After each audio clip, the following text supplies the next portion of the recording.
Hello YouTube, welcome back to another episode of What is Syris reading this week? This is week 3. This week, not my favorites, if I'm going to be honest. This week had some meh books. Some of them were good, some of them were really good, but other ones it was just like, eh. Up first, we got all new XMen. Inevitable Avengers versus Inhumans versus XMen. Ugh. Avengers vs. X-Men was obviously a 2012 event.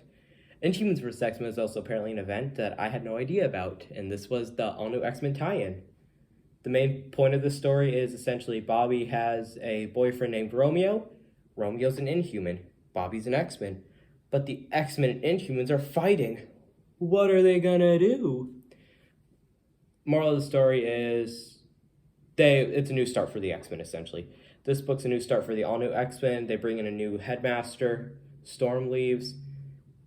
It's all right. You probably have to read the rest of the all-new X-Men to kind of understand it. It's an okay book. I enjoyed it. I give it like a 7 out of 10. Pick it up if you see it. Don't go hunting for it. Next is Ultimate X-Men Volume 8, New Mutants. This one is by Bendis, who wrote Ultimate Spider-Man, which is a great series that I definitely recommend reading. This is introduction of Ultimate Angel, Ultimate Dazzler, Ultimate Karma, Ultimate Havoc, Ultimate Polaris, and I think Ultimate Emma Frost, maybe? Not 100% sure about that. But essentially what the plot is the government hires the aforementioned mutants besides Angel to be like government-led mutants. Stuff goes down. One of the X-Men gets killed. You'll see who. And yeah, that's about it. It has a good story. I think it's issue 41 or 42 about this kid that didn't know he's an X-Men and learning his powers and what happens to him. He meets Wolverine, obviously. It's a great story. Recommend reading. This trade, it's a good first start to Ultimate X-Men. I gave it about a 8.5. Next, we got a sequel, but a better sequel than the original, The Dark Knight Strikes Again. This is the sequel to The Dark Knight Returns, a classic book, but not my favorite. I read Dark Knight Returns a month or two ago. It was before I started this, obviously, or else you'd seen it. And Dark Knight Returns is not my favorite book. Sure, it's a good story, I get it, but it just feels long. It just feels like it's not supposed to be those premium pages. Sure, I get it, but it's so dialogue heavy. This one, though, is great. It's a lot of action, as you can see, and it introduces what happened to some characters, like you get Hal Jordan, Wonder Woman, Superman. You get the whole Justice League in the future. You get Lex Luthor, Brainiac. This is a good story, better than the original. Don't know about the Master Race or the Golden Child. Those I have to read, so we'll see how those turn out. This one is one of my favorites from the Dark Knight series so far. All 2 of them I've read. I give this an 8.5 out of 10. Next is an event that I hear many people didn't like. Convergence. This was, I think, the end of New 52 into Rebirth, if not maybe somewhere else. But essentially what happens is Brainiac takes the whole multiverse and destroys it. And he rebuilds it as like Battleworld, essentially, from Secret Wars. So Brainiac gets this guy named Telos, and you learn his whole origin story in here. It focuses on a lot of the Earth 2 casts, like Earth 2 Flash, Earth 2 Superman, and a few more Earth 2 characters. It has Thomas Wayne from Flashpoint and Dick Grayson from Flashpoint. It's a good story. It's a little long. It's 9 issues in here, but it's worth it because it feels like it pans out so well throughout it.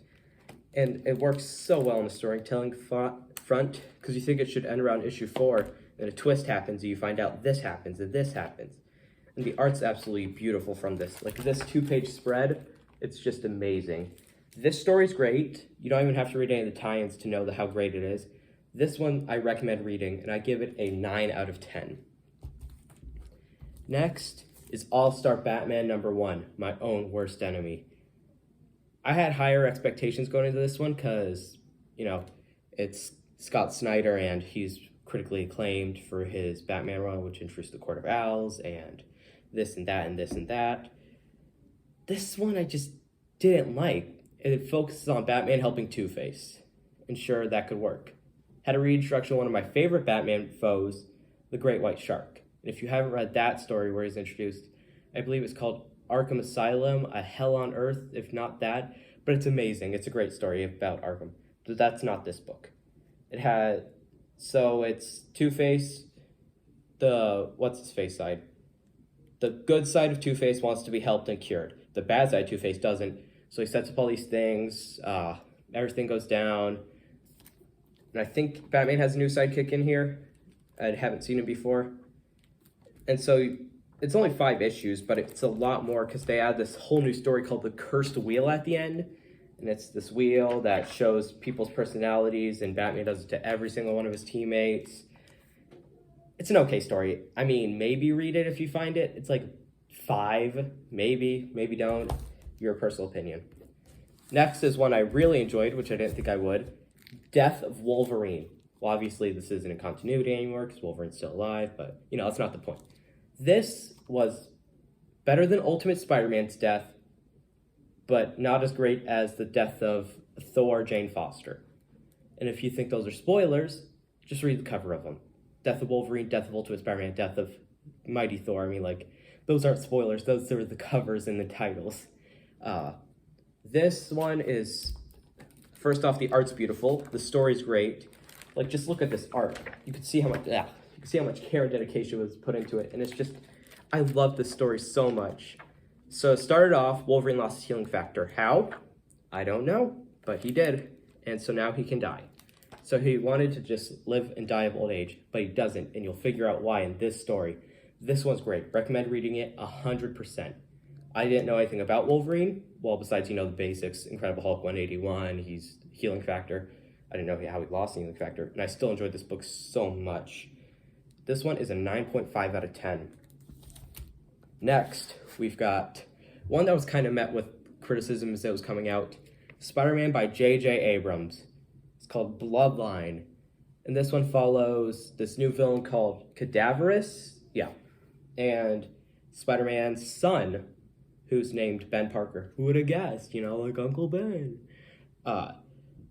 So, the second page, MJ dies. Not spoilers, that's the second page. MJ dies.